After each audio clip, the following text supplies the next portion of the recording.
The narrative begins by establishing the legend of the Gundik, who is introduced as a dangerous, cursed, supernatural entity, often depicted as half snake and half human, who resides within a cursed mansion. Historically, the word Gundik literally means mistress or prostitute, but this entity is shown to be a supernatural being from another dimension. This Gundik provides power and political assistance to those who seek her help. She is specifically cited as a legendary Gundik from the southern seaside, and it is believed that high-ranking military officials and wealthy individuals still maintain a Gundik.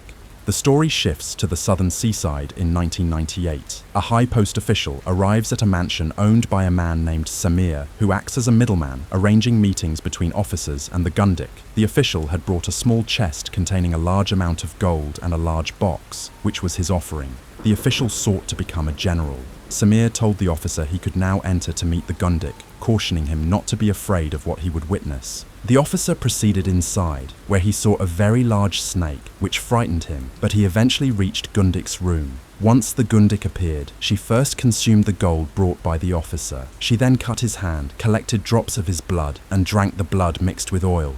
Despite his fear, the officer endured this because he needed to achieve the rank of general. Following this, the Gundik blindfolded the officer and climbed onto him. Meanwhile, Samir murdered the offering, the individual inside the large box, who was a child. The child's blood flowed through pipes and poured directly onto the Gundik. The scene jumps ahead to Java, Indonesia in 2003. Osman is released from jail 6 years early due to good behavior from a 12-year sentence. His daughter Mary met him at the camp. Osman's initial joy was shattered when he saw that Mary was pregnant. He was deeply shocked because he did not know the father. Mary introduced her lover, Ibrahim, the driver of the very cab she arrived in. Osman was dismayed, unwilling to accept his daughter being involved with a cab driver.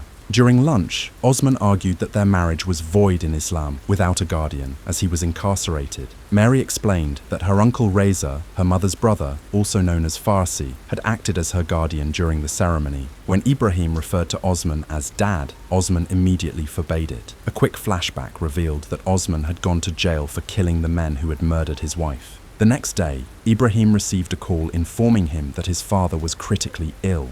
Ibrahim left for the hospital. Osman questioned Mary about Ibrahim's father, learning that the father was also a criminal and a thief, just like Osman. At the hospital, Ibrahim learned his father was suffering from multiple organ failure, and the doctors could do nothing more. Ibrahim's mother wanted to take his father home to avoid mounting hospital bills. Simultaneously, Mary began experiencing labor pains and needed a C-section, which Osman could not afford.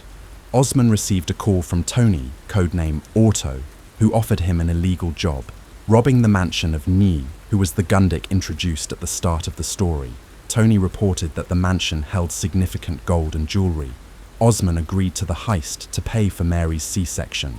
He gathered his old partners, Saud, Farsi, Reza, and Sur. Osman first met Saud, who readily agreed. They then found Reza, who was being beaten for failing to repay debts, and Osman and Saud rescued him. Meanwhile, Ibrahim's mother explained that his father could only pass away once Ibrahim accepted his inheritance, which was a specific box. While searching for the box, Ibrahim saw a Pokong spirit, which eventually vanished. A box appeared containing a book filled with enchanting mantras, revealing that Ibrahim's father was a shaman. Upon accepting the inheritance, Ibrahim's father immediately died. Osman and Saud discussed the danger of the mansion with Reza. Reza suggested that Sur would be vital to their success, believing he could not die due to his strength as a shaman. They discovered that Sur, Ibrahim's father, was already dead. Osman confronted Ibrahim, who explained that his father had instructed him to look after his friends' families, and he fell in love with Mary. Ibrahim already knew Osman was a thief because he had worked with Sur. Seeing Ibrahim's sincerity, the crew decided to include him in the heist. On the night of the theft, Osman finalized the plan. Everyone would enter, but Ibrahim would remain outside in the cab, using his inexperienced shaman powers to detect problems and signal danger with the horn. Ibrahim was left outside the mansion. He saw a lady spirit dancing and then an old woman appearing behind him, causing him to panic and bolt from the car. Inside, Saud found a young child chained up, possibly another offering, and tried to free them. Samir appeared, distracted Saud, and then attacked him. Ibrahim, Hearing the commotion and remembering his promise to protect Osman, tried to enter. He touched a protective spell, which burned his hand and broke his protective object. Terrified, he saw many Pokong spirits, but reciting mantras from his father's book made them vanish. He blew the car horn multiple times to warn his friends, then managed to enter the mansion. In a different room, Reza was disturbed by the ghost of the child killed in the opening sacrifice. Ibrahim later found Reza, removing a spirit that was clinging to him. Saud brought the captive Samir to Osman, accusing Samir of being a paedophile who abused the chained child. Samir insisted they were in the wrong place, warning that the Gundik was sleeping and if she woke up they would all be killed. They saw the Gundik, half-snake, sleeping in a large bathtub.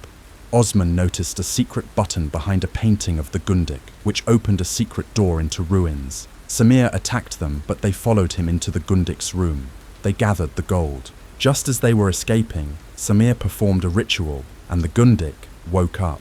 Saud insisted on returning to save the child, and Osman followed him in. Before entering, Osman accepted Ibrahim as his son-in-law and told him to arrange a proper wedding with Mary. Ibrahim and Reza waited outside. Saud discovered the child was gone.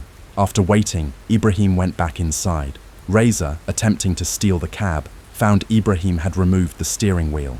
Reza followed Ibrahim back inside. As they tried to leave, the Gundik appeared and danced. The lights failed. The Gundik, now fully transformed into a snake, trapped them in a loop. Gundik called Osman, Saud, and Reza kings, but excluded Ibrahim. Saud shot at her, but the bullets had no effect.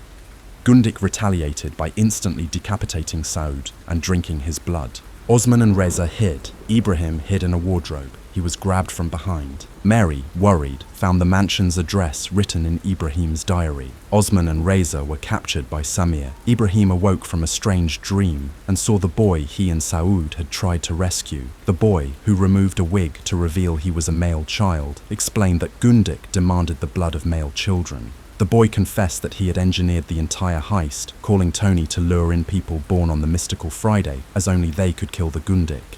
The plan required 4 people born on mystical Friday, considered kings reincarnated. Ibrahim was not one of them. The 3 who came, Reza, Saud and Osman, were special, but their blood would only make Gundik stronger. The boy gouged out his own eye and instructed Ibrahim to take him to the bathtub where Gundik slept, claiming that bathing the boy in the blood there would destroy Gundik forever. Ibrahim agreed. The Gundik told the captive Osman and Reza that their blood was extremely precious. Samir killed Reza under Gundik's command. Osman freed himself and killed Samir.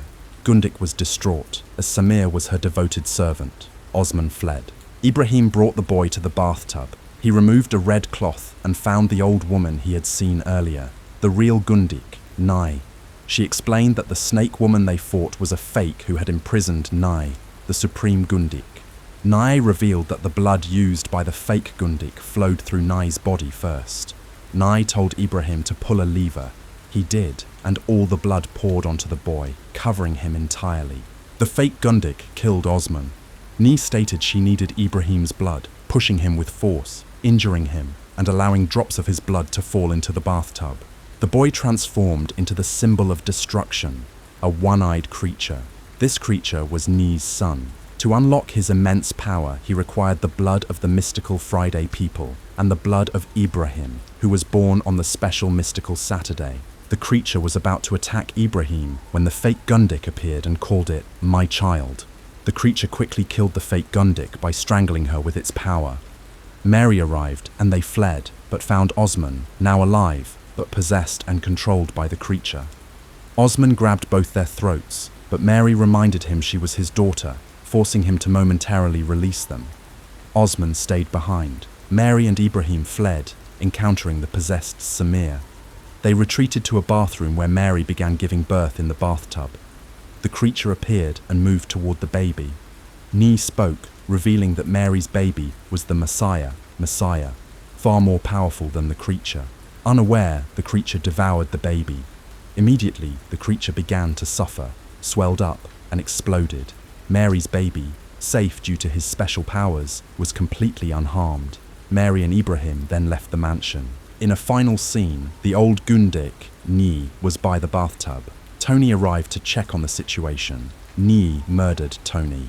A post-credit scene shows that the old Gundik has regained her youth and now reigns over the mansion, ready to continue the cycle of granting wishes in exchange for sacrifices.